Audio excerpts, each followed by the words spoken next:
Muchas gracias. Maravillosa familia internacional de la OMF, definitivamente. Estamos unidos por unos vínculos maravillosos de amor, servicio, compromiso y misión hacia la humanidad y fe absoluta en el ser humano. Doy apertura a la siguiente ponencia, que es la familia como núcleo fundamental en la educación y apoyo del síndrome de Asperger.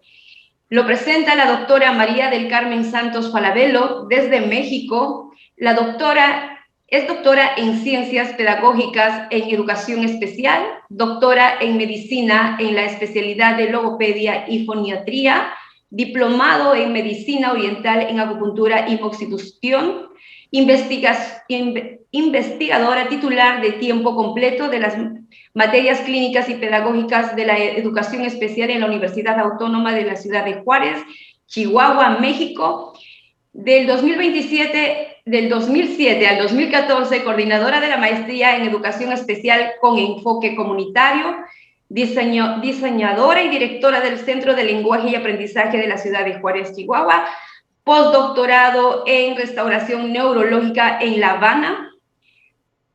Ahora es autora de más de 8 libros y muchísimo más con nuestra querida doctora. Bienvenida, por favor, adelante, que el panel es suyo. Muchísimas gracias a todos los aquí presentes. Muchísimas gracias a todas las familias del mundo que en un momento determinado nos puede estar viendo y escuchando. Es un honor para mí dirigirme hoy a la familia, dirigirme a través de esta hermosa organización mundial de la familia que está haciendo mucho por lo que necesita el mundo, por lo que necesitan las juventudes, por lo que necesita la niñez. Y esto es algo que no se tenía, que ya lo tenemos y que tenemos que cuidar y ser muy celoso con ello. Muchísimas gracias. Efectivamente, para mí es un placer compartirles la experiencia que por 5 años en la investigación y por más de 14 he tenido en el trabajo con los trastornos del espectro autista, tanto con niños autistas, jóvenes autistas o jóvenes universitarios con síndrome de Asperger. Es por ello que el objetivo de nuestra conferencia es sensibilizar y concientizar a la familia del mundo y a los especialistas de la importancia que tiene el conocimiento científico de las discapacidades, de las necesidades educativas especiales y el rol tan importante que juega la familia y las diferentes alianzas para que precisamente logremos una educación de calidad y, como planteaba el doctor Eduardo Saromé, que se hagan cumplir todos los derechos de estos niños y que la familia esté educada al respecto. Permítanme compartir pantalla.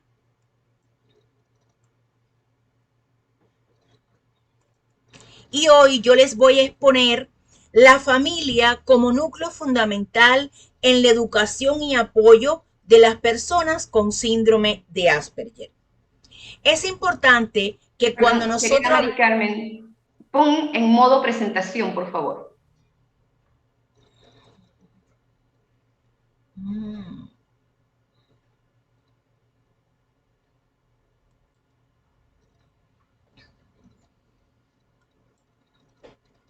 ¿Sí? Excelente, muchas gracias, fabuloso.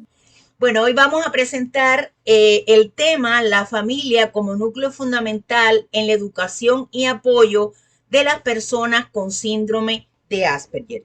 Como les decía, es importante recordar cuando hablamos de síndrome o trastornos de Asperger, ¿a qué nos estamos refiriendo? En primer lugar, nos estamos refiriendo a un trastorno mental que forma parte del espectro de trastornos autísticos. El término fue utilizado por primera vez por Lorna Wynne en 1981 en un periódico médico, bautizándolo en honor a Hans Asperger, un psiquiatra y pediatra austriaco cuyo trabajo no fue reconocido internacionalmente hasta la década de 1990. Este síndrome se encuadra dentro de los trastornos generalizados del desarrollo. Fue reconocido por primera vez en el Manual Estadístico de Diagnóstico de Trastornos Mentales en su cuarta edición en 1994. Es importante saber que gracias a Hanna Asperger, pues es conocido este trastorno por los tempranos estudios que realizó sobre diferentes desórdenes mentales, especialmente en niños. Sus trabajos pasaron mayormente desapercibidos en vida y sus estudios sobre desórdenes psicológicos solo alcanzaron reconocimiento mundial tras su muerte.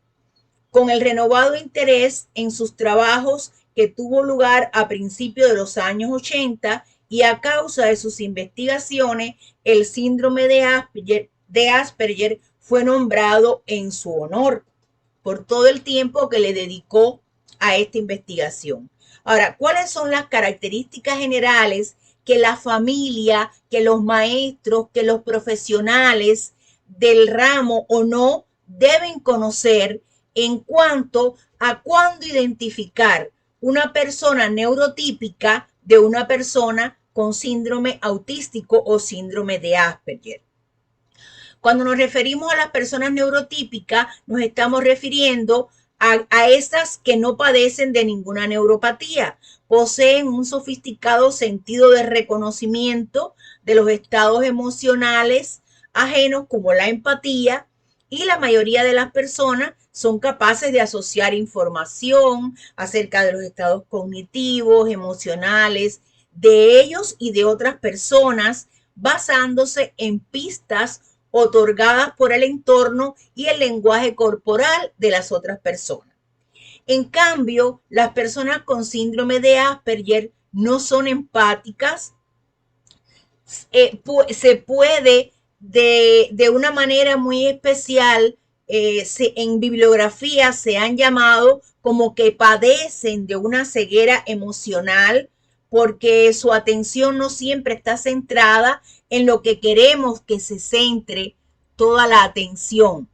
Para las personas más severamente afectadas, pueden resultar imposible incluso reconocer el significado de una sonrisa o, en el peor de los casos, simplemente no ver en cualquier otro gesto facial, corporal o cualquier otro matiz de comunicación indirecta. O sea que estos son elementos que le faltan a las personas con trastornos generalizados del desarrollo.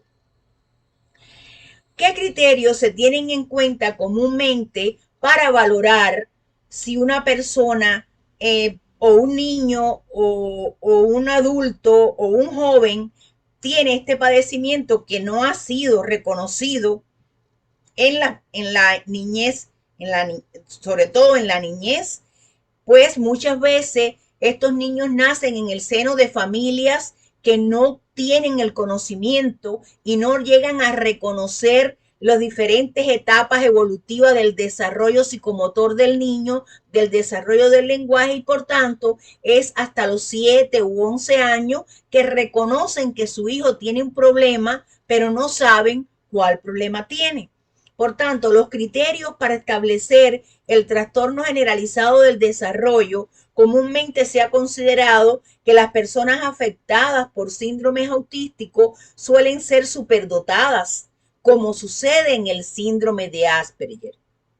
Lo que ocurre es que el cerebro afectado se concentra intensamente en temas específicos, lo cual puede ser interpretado como una cualidad especial. En muchas ocasiones, cuando vamos a la causa, queremos buscar la etiología de los trastornos autísticos y de los trastornos generalizados del desarrollo y del síndrome de Asperger, no encontramos realmente una localización exacta a nivel cerebral, pero sí sabemos que hay una alteración en el área motora primaria, específicamente en el área prefrontal, donde también hay una zona más ampliada que es la zona frontoparietal, donde están toda la parte del movimiento, toda la parte que tiene que ver con el lenguaje, el desarrollo de la comunicación, los juegos de roles, etcétera. Lo que ocurre es que este cerebro se concentra y en temas muy específicos y se interpreta como una cualidad especial. Esta impresión acerca de la capacidad intelectual ha sido probada en estudios epidemiológicos recientes que demuestran que los individuos con síndrome de Asperger tienen una capacidad intelectual igual o superior a la media, según González Navarro en el 2009. Ejemplo de cómo se puede manifestar y que la familia pueda detectar cuando estamos en presencia o tenemos en nuestro hogar la bendición de un niño con síndrome de Asperger es precisamente cuando está afectado que aparece este síndrome.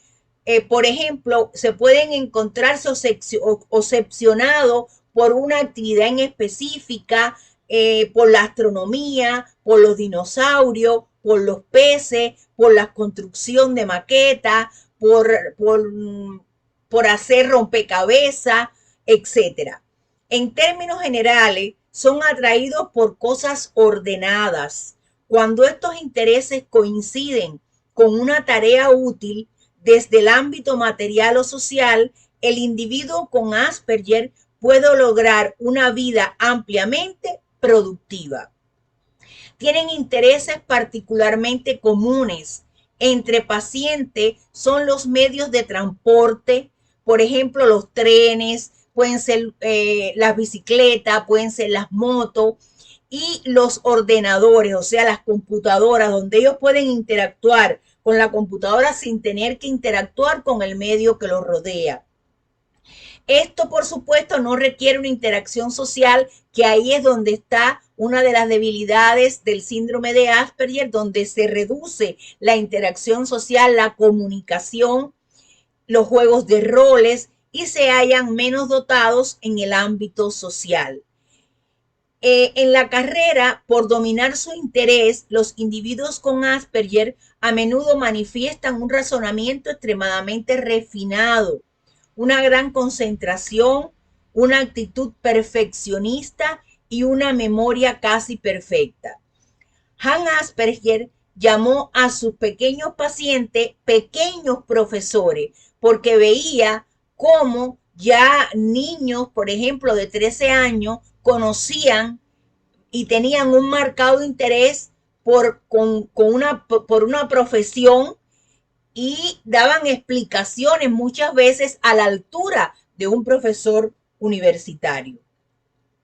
¿Cuáles son los rasgos y síntomas que van a tipificar el síndrome de Asperger? Es bueno que la comunidad científica sepa que estos trastornos, aún a pesar de los años, se siguen investigando. Seguimos trabajando en la investigación de cada uno de los rasgos, de los síntomas, de algunas de las hipótesis no corroboradas, porque no conocemos realmente cuál es la causa que puede provocar estos trastornos generalizados del desarrollo. Es un reto para la ciencia médica, para la ciencia psicológica, pedagógica, para la familia en general, para toda la comunidad científica, el buscar, el encontrar cuál es la causa que ha motivado que aparezcan los trastornos generalizados del desarrollo. Pero dentro de sus rasgos y síntomas que sí se conocen, pues pueden ser sensibles al tacto o a los ruidos fuertes. No les gusta que los estén tocando, no les gusta tocar superficies que sean frías, rasgosas o con diferentes tipos, y no les gusta escuchar ruido fuerte. Pueden ser torpes cuando caminan o practican deporte. Pueden tener problemas comprendiendo las emociones de otras personas. pueden tener dificultades reconociendo las expresiones faciales de cuando estoy contento, de cuando estoy triste, de cuando me río, de cuando lloro. Pueden no comprender cuando alguien está bromeando o usa un lenguaje que no es preciso en su ámbito. Sobre todo esto se ha visto y se ha corroborado en los estudiantes universitarios con síndrome de Asperger, que hay que establecer una dinámica grupal muy específica para que ellos puedan ser encajados en esa dinámica y que se les respete su individualidad. A menudo hablan en voz alta, en voz muy baja o con una voz carente de emociones, o sea, lo que nosotros llamamos una voz monótona. A menudo no les gustan los cambios de colegio, no les gustan los cambios de trabajo, ellos son rutinarios y no les gustan que les cambien su rutina diaria. Pueden aprender a hablar muy pronto o también pueden aprender a hablar muy tarde. De la misma manera que pueden aprender a leer muy pronto o se tardan mucho en aprender a leer. Tienen problemas haciendo amigos, o sea, el problema de la socialización. No comprenden cómo piensan otras personas. Sufren acoso escolar, algo que tenemos que estar pendiente, y uno de los objetivos precisamente de esta conferencia es conocer todas estas individualidades para luchar y para evitar el acoso escolar, para evitar el bullying en estas personas. De niños parecen más pequeños y de jóvenes pues parecen más de mediana edad. A menudo tienen una memoria extraordinaria. La mayoría de estas personas es ambidiestra, con frecuencia tienen una fuerte atracción hacia intereses concretos como los juegos, los ordenadores, las estadísticas deportivas, los programas de televisión, entre otras cosas. Tienen dificultades en entender o no les interesa el juego simbólico. Por ejemplo, fingir que una piedra es un ser vivo, jugar a las casitas, jugar a los camiones, eso para ellos no tiene un significado. Pueden moverse de forma repetitiva, porque hemos visto casos de que no aparece la estereotipia constantemente, sino que ante una situación de estrés puede aparecer la estereotipia. Les puede costar a conductarse, sea en casa o fuera de esta, y pueden ser muy testarudos e insistentes.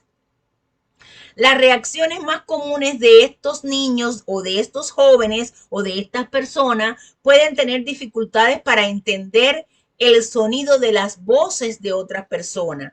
Pueden quedarse confundidos si el lenguaje corporal y las palabras de una persona no dicen lo mismo. Intentan hacer exactamente lo que las palabras le dicen. Pueden no darse cuenta de que otras personas están disgustadas o enfadadas hasta que otra persona lo muestre claramente, o sea, le diga, estoy enojado contigo. Esto puede traer dificultades para entender lo que es la ironía, el sarcasmo o la jerga.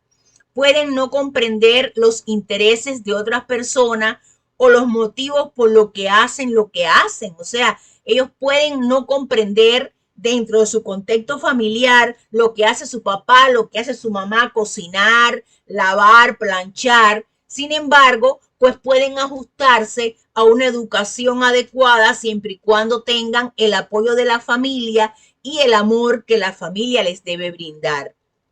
Pueden hacer o hablar de lo mismo una y otra vez, y aquí hay que ser paciente, tanto las maestras, tanto los profesores universitarios, los padres de familia, en no decirle, estás repitiendo lo mismo, sino tratar de cambiar con mucha pedagogía y didáctica el tema para que ellos vuelvan nuevamente a referirse al objeto que queramos que ellos se refieran. Pueden desconocer a menos que se les diga cuando otras personas quieren que paren de hablar de sus intereses. O sea, ser muy cuidadoso cuando ellos comienzan a hablar, y vuelvo a repetir, esto lo hemos sacado de una investigación que duró 5 años en nuestros contextos con niños y jóvenes autistas y Asperger. Entonces, ellos cuando empiezan a hablar, digamos, del cosmos, es importante escucharlo. Y llega un momento en que le podamos decir, mira, Pedrito, por ejemplo, vamos a darle la oportunidad a un compañerito tuyo que también te quiere apoyar. E ir trabajando en ese reflejo para que ellos también sepan que al igual que ellos, los demás niños tienen derecho a conversar sobre el tema. Pueden sentirse solitarios y despreciados. ¿Qué impactos es tener un hijo con trastorno de espectro autista? Yo creo que la familia no es menos cierto que experimenta una experiencia devastadora. En el primer momento se dan todos los niveles del rechazo, la negación, el dolor, pero finalmente la familia va comprendiendo que tener un hijo con un trastorno generalizado del desarrollo o con espectro autista o con síndrome de Asperger no es el fin del mundo, no es el fin de la familia. Aquí la familia tiene que unirse, tiene que apoyarse, tiene que hacer alianza para que realmente puedan sacar adelante esta situación que ellos no estaban esperando. Resulta estresante y a veces lleva a la familia al límite de su fuerza. Por eso es que tiene que haber un trabajo colegiado. La familia es la primera escuela y el primer apoyo que reciben estos niños. Y si en esa familia no se sienten queridos, amados, comprendidos, estamos creando barreras para cuando ese niño se enfrente a la vida social. La familia debe asumir el reto de salir adelante, de saber que tiene un hijo con una necesidad y que debe buscar bibliografías para orientarse, para estudiar, para saber cómo apoyar a ese niño y cómo vivir una vida feliz en unión de ese niño. Es una meta que todo padre debe saber que está a su alcance. A los padres les preocupa cómo afectará a la familia la vida con un niño con síndrome autístico. Presentan incertidumbre de si su hijo con necesidades especiales logrará encontrar un lugar dentro de la familia. Esto es algo que nos han referido mucho los padres de familia. ¿Qué va a pasar cuando yo no esté con mi hijo?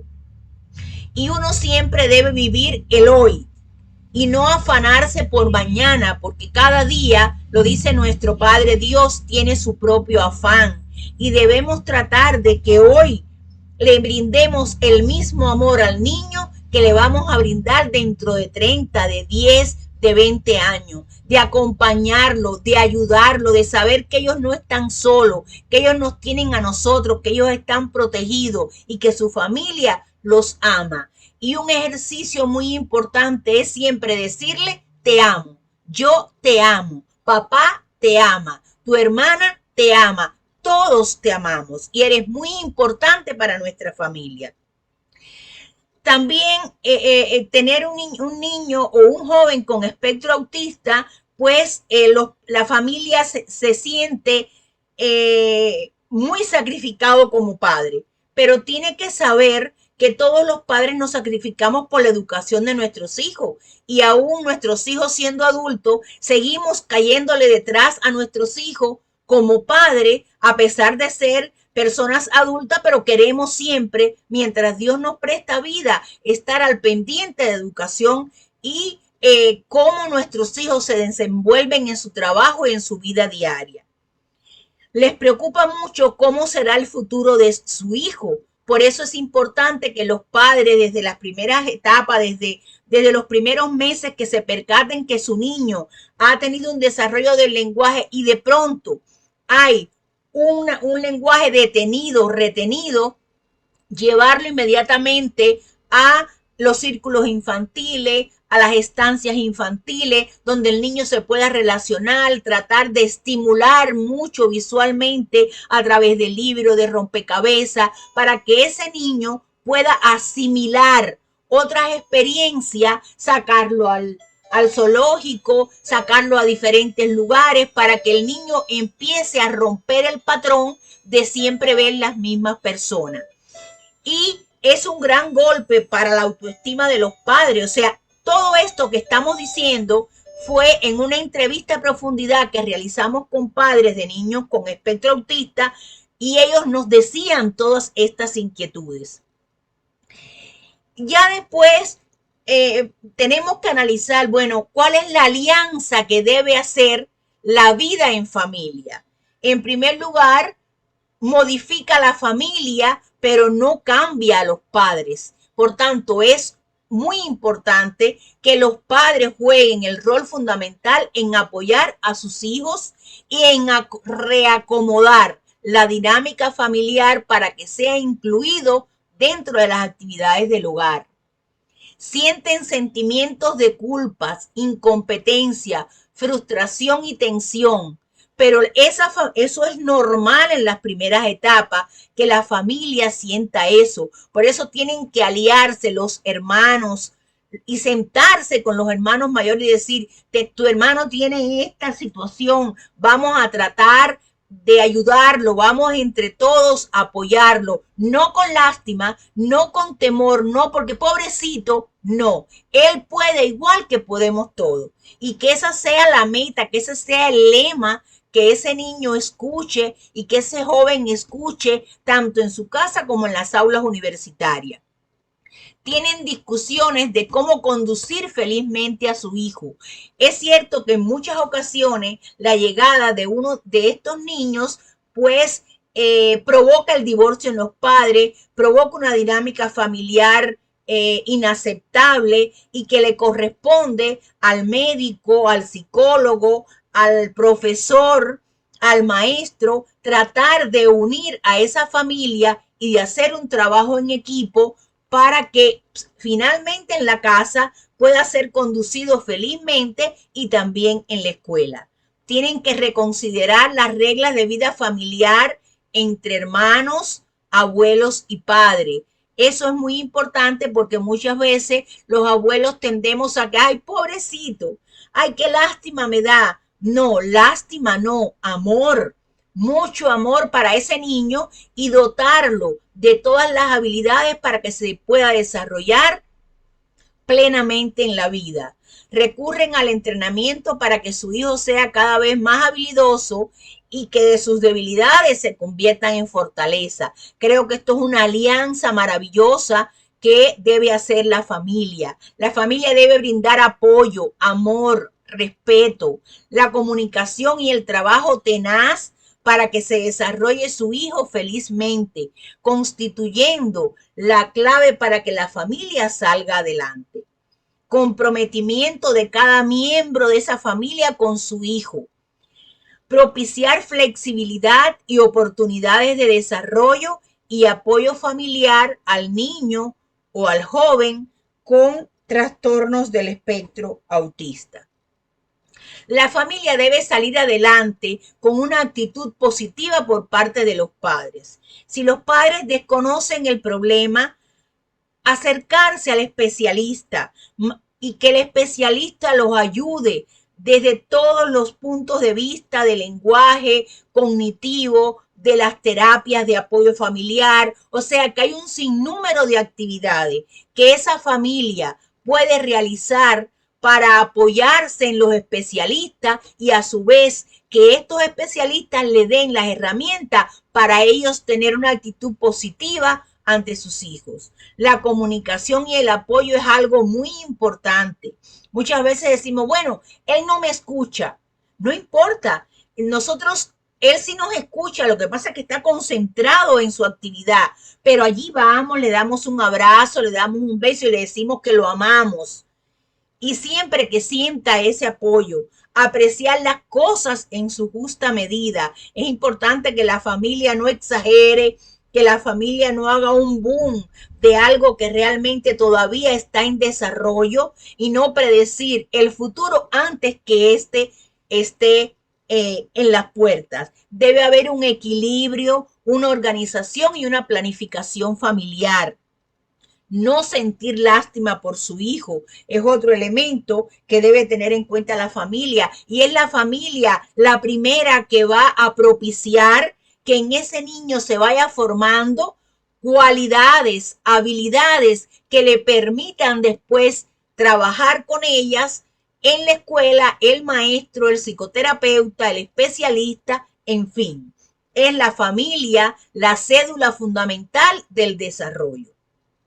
Estos niños y la familia tiene que pensar que no tiene todo perdido. Estos niños tienen grandes talentos. Estos niños les gusta actuar de una manera que tengan sentido. Tienen la habilidad de actuar y de ser grandes actores.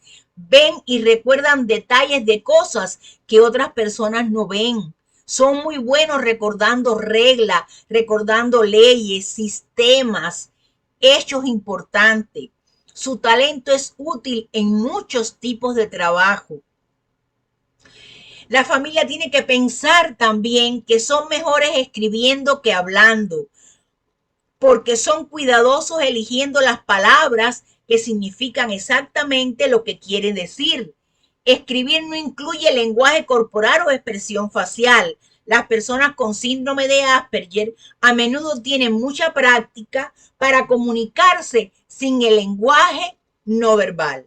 Son buenos en matemática, en programación de ordenadores. Son propensos a desarrollar un extraordinario talento musical porque poseen un oído más sensible, aunque es la minoría de las personas con síndrome de Asperger que desarrollan estas cualidades.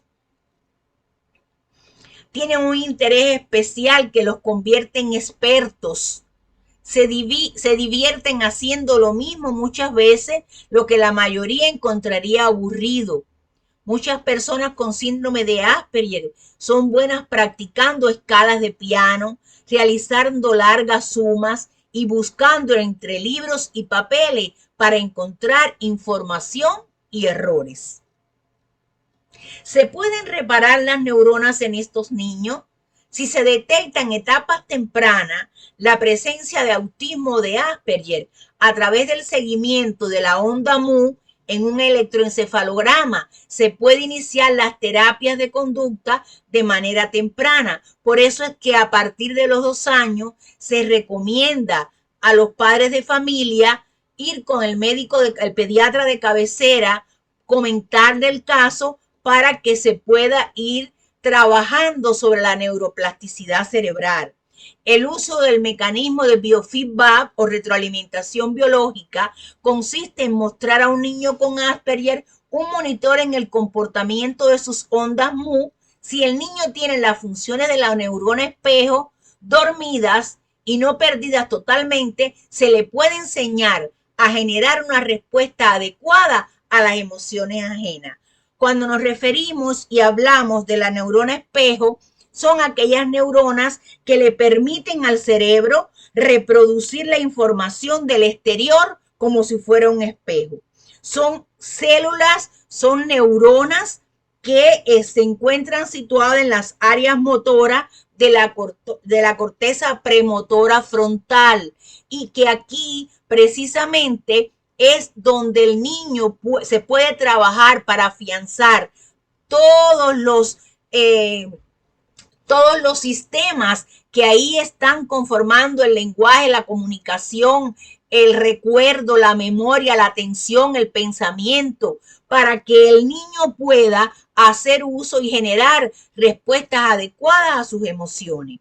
Una de las probables razones de las disfunciones de la neurona espejo es un desequilibrio químico en la corteza cerebral. Se está experimentando con el uso de neuromoduladores específicos que mejorarían el rendimiento de las neuronas espejo, aunque preliminares. Los resultados de dichos experimentos son prometedores. Se está trabajando precisamente en estos neuromoduladores porque se piensa que hay un desequilibrio químico a nivel de los neurotransmisores, pero eso aún no está conformado. No está evidenciado, no está probado científicamente. Lo que sí se ha visto que cuando se trabajan con las neuronas espejo, pues hay mejores resultados en lo que el niño puede recordar de lo que ya ha visto a través de neuromoduladores específicos. Es importante también tener en cuenta los criterios diagnósticos, establecer diagnósticos diferenciales en el síndrome de Asperger o en cualquier otro síndrome de trastornos autísticos. Es importante a través de los diferentes mecanismos de alteración para poder dar el diagnóstico, pero también hacer el pronóstico del trastorno. Por eso es importante un diagnóstico diferencial, que no es otra cosa que analizar el conjunto de características evidente que tiene esa persona y cuáles son los síndromes o los síntomas parecidos al síndrome según Kanner en 1943. Hay que tener en cuenta que el diagnóstico de estas personas es un diagnóstico que tiene cierta complejidad, es un proceso complejo, es un proceso que no tiene un tiempo limitado, sino que puede hacerse durante todo el desarrollo infantil, todo el desarrollo psicomotor del niño, que se puede hacer una evaluación a partir de los 7 años cuando el niño ya ha adquirido la lateralidad. Eso es muy importante y sobre todo nos permite llegar a términos diagnósticos que sean alternativos y no excluyentes, que hayan condiciones asociadas y con solapamientos clínicas. También un diagnóstico diferencial nos va a llevar a que esto no ocurra y a diferenciar el autismo y el Asperger. ¿Con quién vamos a realizar diagnósticos diferenciales? Tratando de ver si el niño tiene el síndrome de Asperger o tiene un trastorno de personalidad esquizoide, si tiene Asperger o el trastorno semántico pragmático del lenguaje que evita que se comunique correctamente, si tiene el Asperger o un problema de aprendizaje no verbal del hemisferio derecho, que es conocido como afasia motriz infantil, que no es muy común, con el trastorno por déficit de atención e hiperactividad y también con la depresión y la ansiedad. ¿Cuáles son las diferencias con el autismo? Del Asperger con el autismo. En el autismo los déficits motores son más pronunciados, aparece más tardío, hay déficit, los déficits están presentes sin gran deterioro del habla ni del lenguaje. El periodo inicial en el que las primeras anomalías comienzan a manifestarse es antes o después de los 30 meses de nacido. Hay ausencia de retraso en la adquisición del lenguaje y hay ausencia de retraso en el desarrollo cognitivo, por lo que nos hace pensar que el síndrome de Asperger es menos profundo que el autismo. Hay criterios científicos avalados por la doctora británica Lona Wynne en 1998, señaló que no existen diferencias entre autismo de alto funcionamiento y el síndrome de Asperger. Hans Asperger, según Borreguero en el 2004, señaló la naturaleza heterogénea de la psicopatía autística en función de los rasgos de la personalidad del sujeto y a las referencias del contexto familiar y social de estos niños. Y Chanca y Telles en 2009 afirman y demuestran que el síndrome de Asperger es mayor que el autismo, de 3 a 5 casos por 1000 individuos, y es mayor en varones. Los criterios diagnósticos más factibles son las propuestas que hace Ángel Riviere en el 96, que ha sido su descripción más acertada y más utilizada en la clínica y en la psicopedagogía, que es un trastorno cualitativo de la relación, que hay una inflexibilidad mental y comportamental, que hay alteración de la expresión emocional y motora y que hay capacidad normal de inteligencia impersonal. La prevalencia en México. El 17 de febrero del 2018, Leonardo de Benito Avendaño, psiquiatra infantil y coinvestigador en el Instituto de Neurociencia, Investigación y Desarrollo Emocional, explicó que al menos el 20% de los pacientes con Asperger no son diagnosticados y aunque logran compensar algunos de sus síntomas, tienen consecuencias a nivel emocional en su vida adulta, que los lleva a tener problemas laborales, sociales o de pareja. Y ahí es donde está también la familia para trabajar en estos casos. Una de las causas del diagnóstico tardío en México es que además de la confusión en los síntomas, en México hay mucho desconocimiento de las enfermedades neuropsiquiátricas, por lo que el diagnóstico es más tardado que en otros países. El 15 de febrero del 19, la investigadora de la Universidad de Guadalajara, María Elena Anguiano, declaró a la publicación digital Notisistema: asociaciones civiles lamentan que en el país no existan estadísticas confiables de cuántas personas viven con síndrome de Asperger o con algún grado de autismo. El dato más cercano que tenemos es que en el 2015 la Asociación Norteamericana Authentic Psiquis realizó en la ciudad de Guanajuato, en León, un estudio de prevalencia y se corroboró que hay 1 por cada 115 personas con la condición del espectro autista. El 2 de abril del 2019, el portal digital del Gobierno de México, en ocasión de ser ese día el Día Mundial de Concienciación sobre el Autismo, publicó: en México no existen datos actuales sobre la incidencia del autismo. Sin embargo, se estima que alrededor de 6,200 personas nacen al año con autismo. Carol Ajat, fundadora de Spectrum Therapy Center México, aseguró que en el país 1 de cada 115 a 120 personas presenta algún tipo de trastorno del espectro autista. A pesar de que existen instituciones que atienden a personas con autismo en México, estas son insuficientes o incosteables para la mayoría de la población. Según la Organización Mundial de la Salud, la epidemiología del trastorno generalizado del desarrollo o trastorno del espectro autista, se calcula que 1 de cada 160 niños tienen un trastorno del espectro autista. Esta estimación representa una cifra media, pues la prevalencia es observada y va variando considerablemente entre los diferentes estudios. No obstante, en algunos estudios bien controlados se han registrado cifras notablemente mayores.